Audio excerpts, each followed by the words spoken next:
address or a private IP address. So we can't really do much with it. So this is a special case of manual analysis of email header where we have come across a private IP. So we need to eliminate that receive line. So whenever you come across a receive line where the IP address is a private IP, you need to eliminate it. Similarly, now the bottommost receive line becomes this line. And there is an IP address here. But if you look at that IP, again it's 172.17.4.57. I believe it's a private IP. If you're not sure, you can always test it by doing an IP lookup on it. So I copy paste it, click on lookup IP address, and if you notice again it says it's a private IP. So let us go ahead and eliminate this as well. Then finally we have come across another receive line where the IP address is 115.114.244.24. Right? So let us now do a trace on that IP address using whatismyipaddress.com. So I paste it into this website, click on lookup IP address.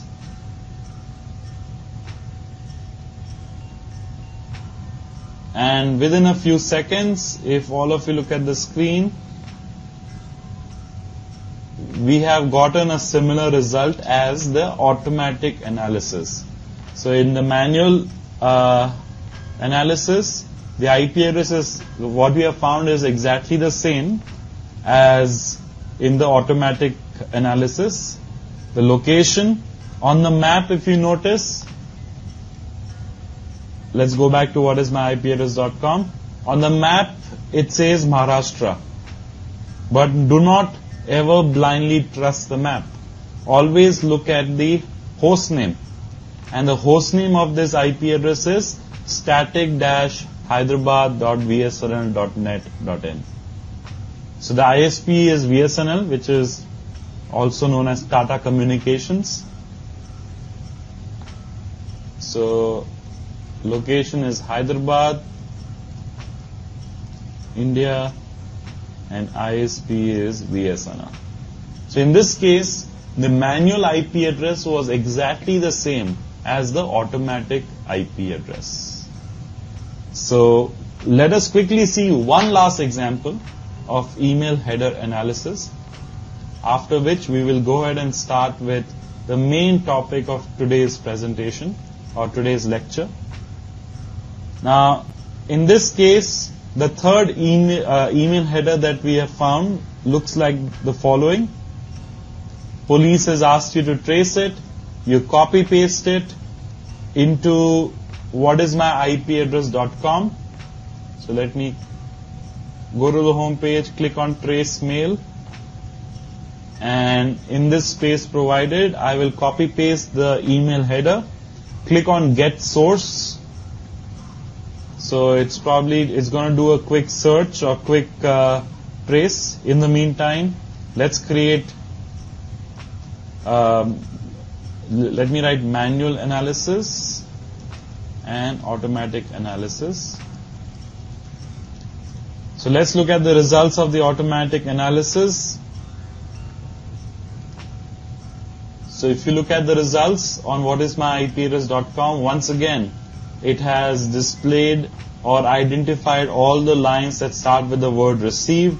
Everything else has been grayed out, and the location or the IP address that has been identified is 178.236.10.134. So IP address that has been found is the following.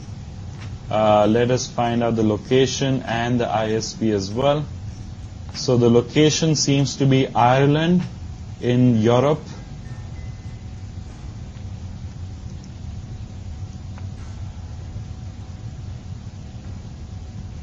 And let's try to find out the ISP. ISP seems like the Amazon server has been used to send this particular email. But to confirm this, whether the IP address, location and ISP are accurate or not, it's also important to do a manual analysis. So let's quickly do a manual analysis. I open up the email header. I start eliminating all those lines that do not start with the word received. So give me a minute while I quickly do that.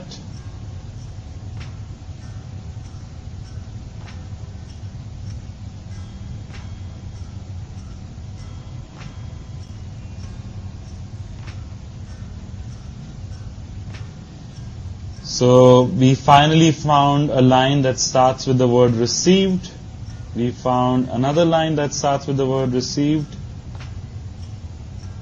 And everything else I can eliminate. Okay, we found 3 lines that start with the word received.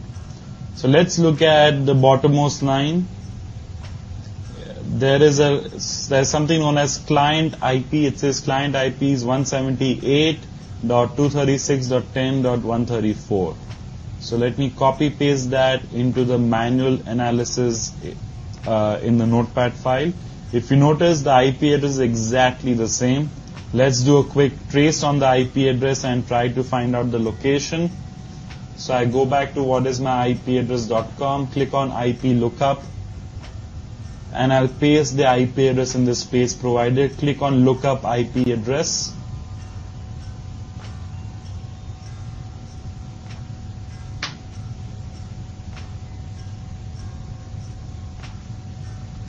And within a few seconds, if you notice, the location is indeed Ireland, because if you look at the ISP, it says Amazon Data Services Ireland Limited.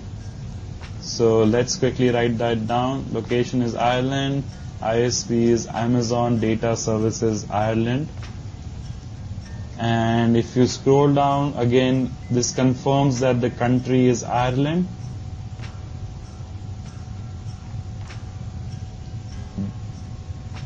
And if you look at the map as well, it says Ireland. So essentially, always do both an automatic and a manual analysis to reconfirm your results, to get more comprehensive results, to get more information about the person who sent an email to you. So I hope these quick assignments / examples have been useful. I'll try to keep doing these assignments after every few lectures so that you can get some practical hands-on experience on how to kind of actually use the knowledge that I'm sharing with all of you in the AFCH lectures, because I don't want this course to be primarily a theory course. I want it to be a practical course.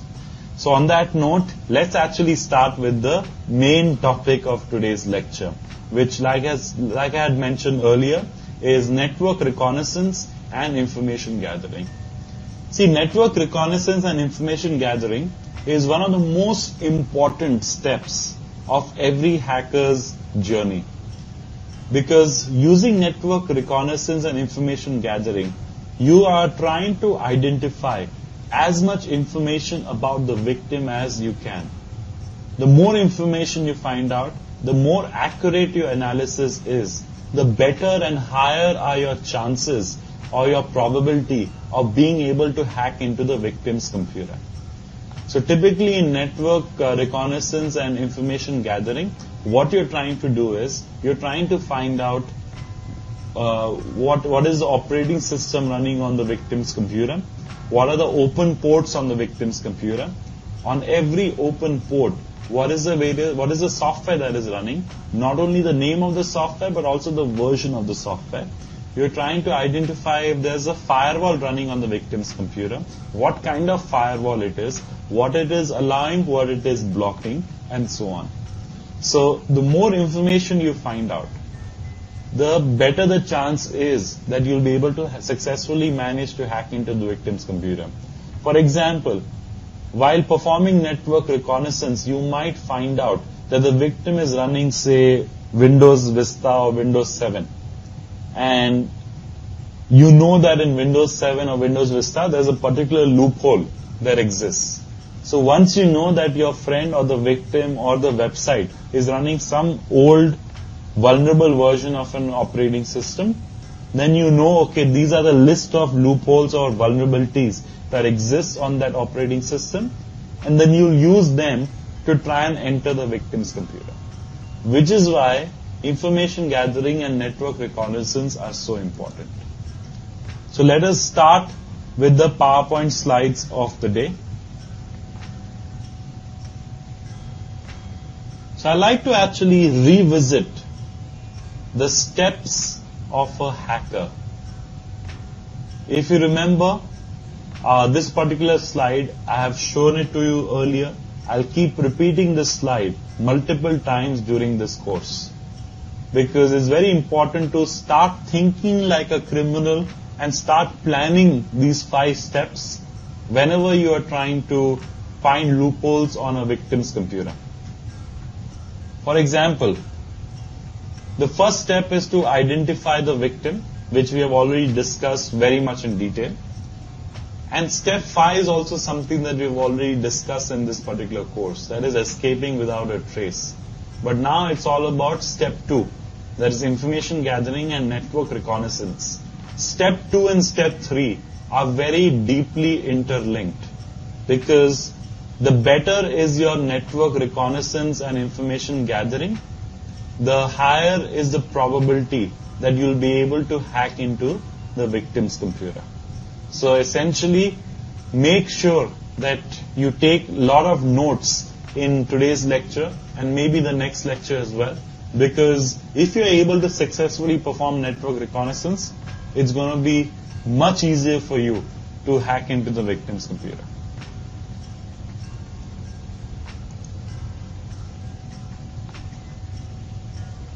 So what exactly is the definition of network reconnaissance and information gathering?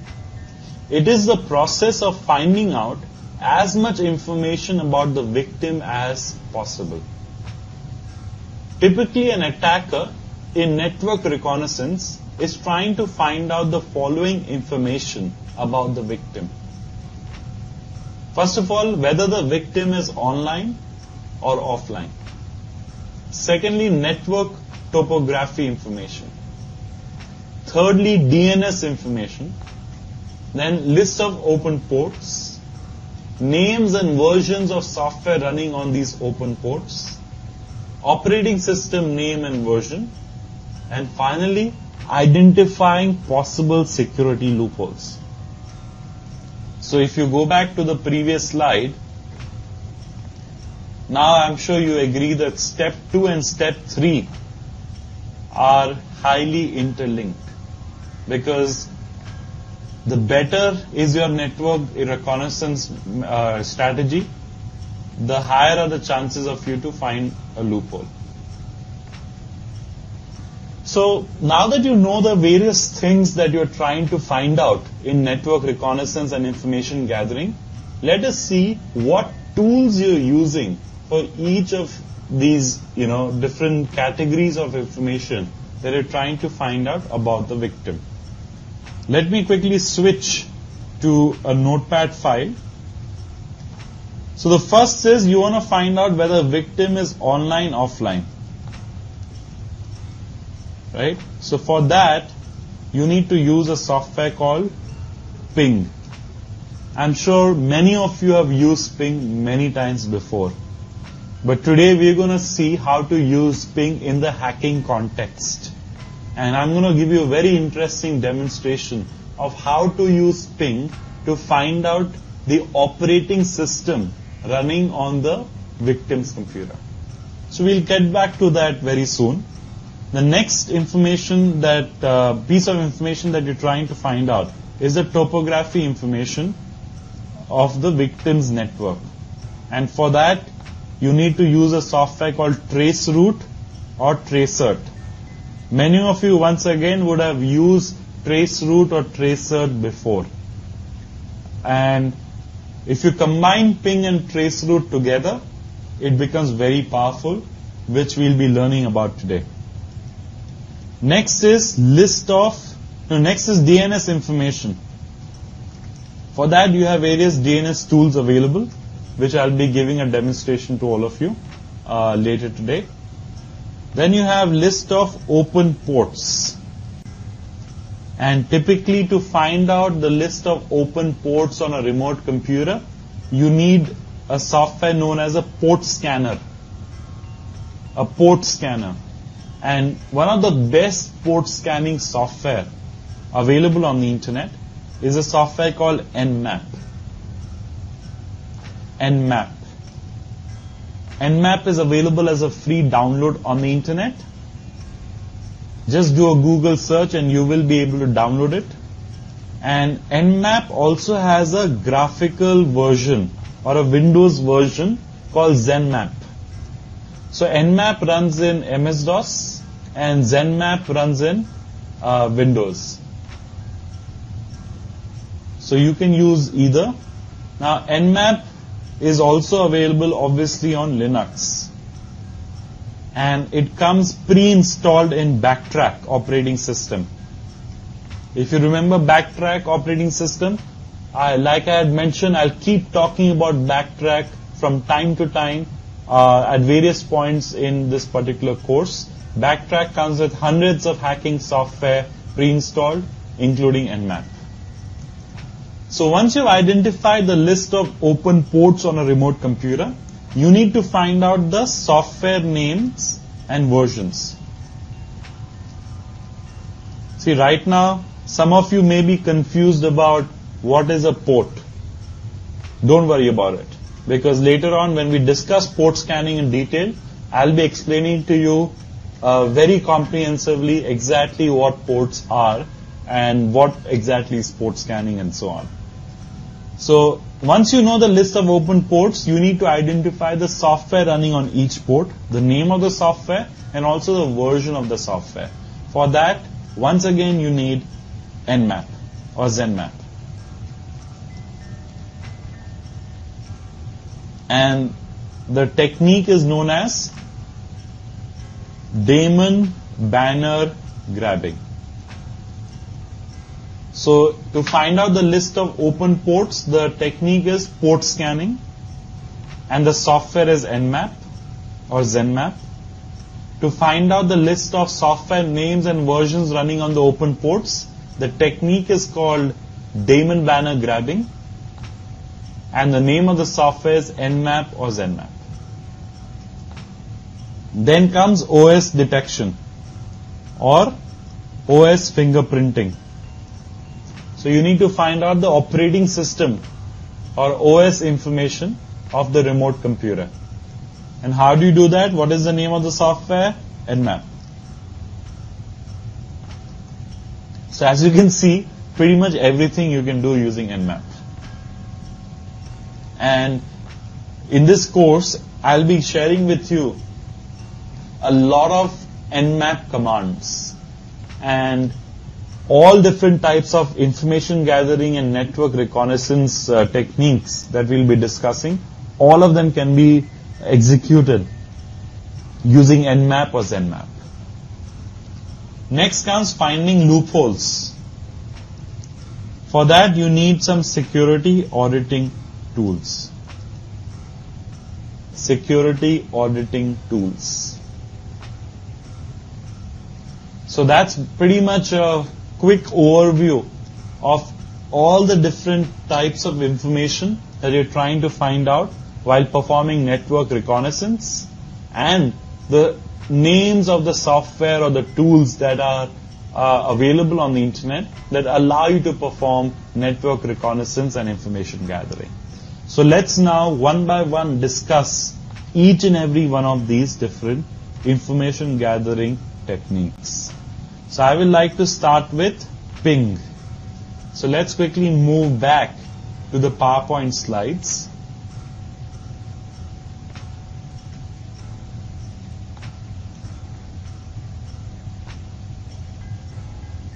So what exactly is ping and what is so cool about it? I'm sure many of you have used ping before in your life. And typically ping is used, say for example, if you want to check the connectivity between two computers, then you use ping. Or maybe you want to see whether you have internet access or not, then you use ping. Or maybe there is some, network connectivity issue that you're facing, then you use ping. So ping is actually a troubleshooting tool. And ping has been around for many years now. Pretty much every single operating system, be it Windows or Linux, that is sold or available in the market, all of them come with ping pre-installed. And ping is normally used by system administrators or IT administrators to check the connectivity between your computer and the remote computer. It essentially is checking whether you are online, whether the other computer is online, and whether there is connectivity between you and the other computer. And ping actually makes use of this very important protocol known as ICMP protocol. The full form of ICMP is Internet Control Message Protocol. Now, the ICMP protocol is a very important protocol within TCP/IP. It allows you to detect and troubleshoot network connectivity problems. And typically, whenever you perform ping, there are two steps that take place. Now, before I actually explain the two steps to you, let me give you a quick demonstration of ping. Because once you see ping in action, then understanding how it works is going to be extremely easy. So to use ping, let me open up the MS-DOS prompt. So once MS-DOS is open, you type ping followed by a remote computer's IP address or a remote computer's website address or host name. So I have just typed ping ankitfadia.com and I press enter, and let's see what result we get.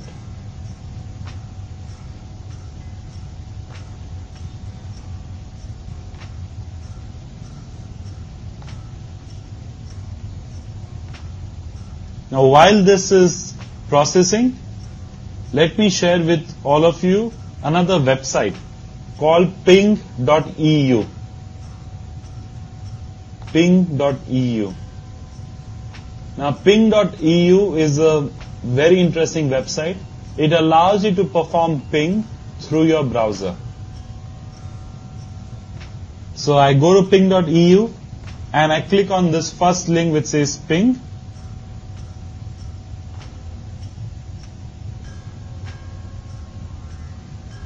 And in this space provided, I can type in the website address to which I want to perform ping. So I type ankitfadia.com and I press the go button. It will now try to perform ping from the website to ankitfadia.com.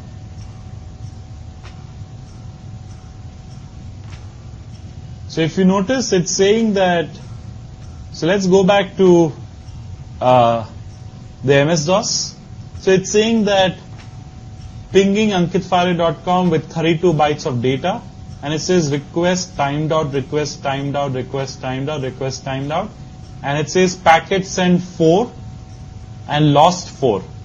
So essentially there was no reply, which means that there is something wrong with the connectivity of between you and the website ankitfadia.com, or there is a firewall that is blocking the ping packets.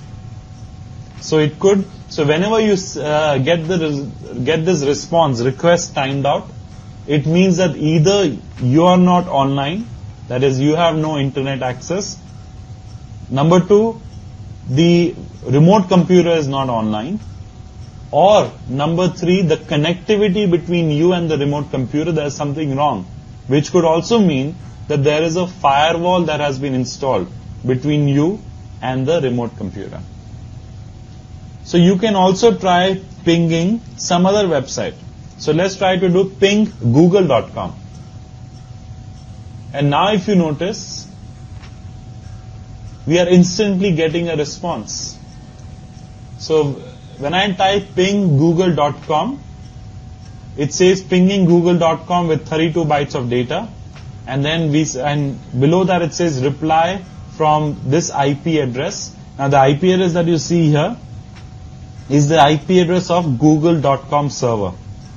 So there's a reply from the server 4 times, which means that you're online, google.com is online, and there is no firewall that is blocking your ping packets. So let's do the same thing from ping.eu.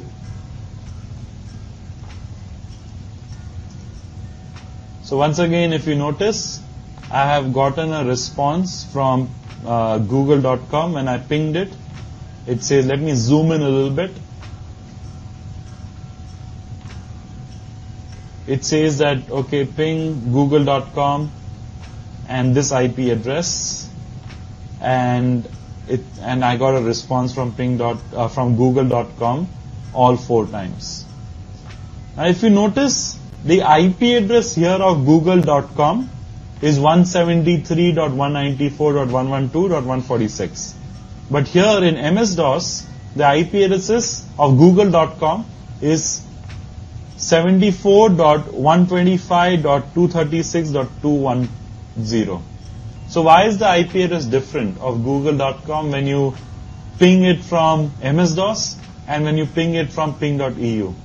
See, ping.eu is a website that allows you to perform ping using the ping.eu server. And the ping.eu server is somewhere in Europe. So when the European server tries to contact google.com, that server is sent to the